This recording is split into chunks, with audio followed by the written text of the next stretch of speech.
நண்பர்கள் அனைவருக்கும் வணக்கம். இன்னைக்கு நம்ம இந்த வீடியோல மகளிர் உரிமை தொகை குறித்து மிக முக்கியமான 2 புதிய தகவல்கள் வெளியாகியுள்ளன. சோ அத பத்தி தான் இப்ப நம்ம பார்க்க போறோம்.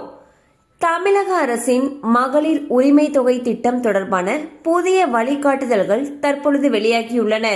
அதன்படி அரசு வழங்கக்கூடிய பல்வேறு சமூக நலத்திட்டங்களுக்கு இடையே வெளிப்படைத்தன்மையை உறுதி செய்யும் வகையில் ஒரு முக்கிய கட்டுப்பாடு விதிக்கப்பட்டுள்ளது. ஏற்கனவே அரசின் வேலை வாய்ப்பற்ற இளைஞர்களுக்கான உதவித்தொகை திட்டத்தின் கீழ் மாதந்தோறும் நிதி உதவி பெற்று வரும் பெண்கள் இனி கலைஞர் மகளிர் உரிமை தொகை திட்டத்திற்கு விண்ணப்பிக்க முடியாது என்று அறிவிக்கப்பட்டுள்ளது.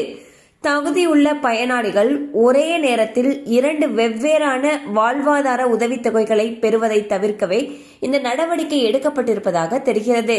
மேலும் ரேஷன் அட்டை வைத்திருக்கக்கூடிய ஏழை மற்றும் நடுத்தர குடும்ப பெண்கள் இந்த 2 திட்டங்களில் தங்களுக்கு எது அதிக பயனுள்ளதாக இருக்குமோ அதில் ஏதேனும் ஒன்றை மட்டுமே தேர்வு செய்ய முடியும். ஏற்கனவே வேலை வாய்ப்பு அலுவலகம் மூலம் உதவித்தொகை பெற்று வரும் பெண்கள் உரிமை தொகை திட்டத்திற்கு விண்ணப்பிக்கும் முன் இந்த விதிமுறையை கவனத்தில் கொள்வது அவசியம். அரசின் இந்த தெளிவுபடுத்துதல் தகுதியுள்ள மற்ற பெண்களுக்கு முன்னுரிமை அளிக்கவும் திட்டத்தின் பலன்கள் சரியான நபர்களுக்கு சென்றடைவதை உறுதி செய்யும் நோக்கிலும் அமைந்துள்ளது. சோ பாத்தீங்கன்னா மகளிர் உரிமை தொகை திட்டம் அப்படிங்கிறது பெரும்பாலான பெண்களுக்கு ஒரு மிகப்பெரிய உதவி திட்டமாகவே கருதப்படுது.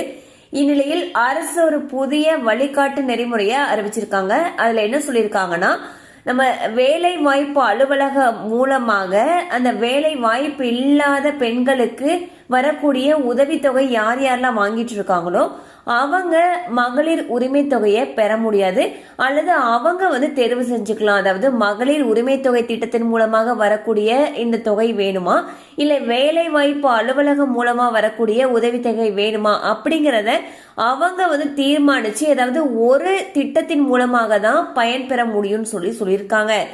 சோ இந்த மாதிரி செய்யறதன் மூலமாக யார் யாருக்கெல்லாம் இன்னும் தகுதியுள்ள பெண்கள் மகளிர் உரிமை தொகை வழங்கப்படாம இருக்கோ அவங்களுக்கும் முன்னுரிமை அளிப்பதற்கு இந்த முறை ரொம்ப பயனுள்ளதாக இருக்கும்னு சொல்லியிருக்காங்க. கண்டிப்பா அந்த அப்டேட் உங்களுக்கு பயனுள்ளதா இருந்திருக்கும் நம்புறோம். மேலும் இது போல அப்டேட்ஸ் உங்களை உடனே ரீச் ஆகணும்னு நினைச்சீங்கன்னா நம்ம சேனலோட தொடர்ந்து இணைந்திருங்கள். தேங்க்யூ ஃபார் வாட்சிங்.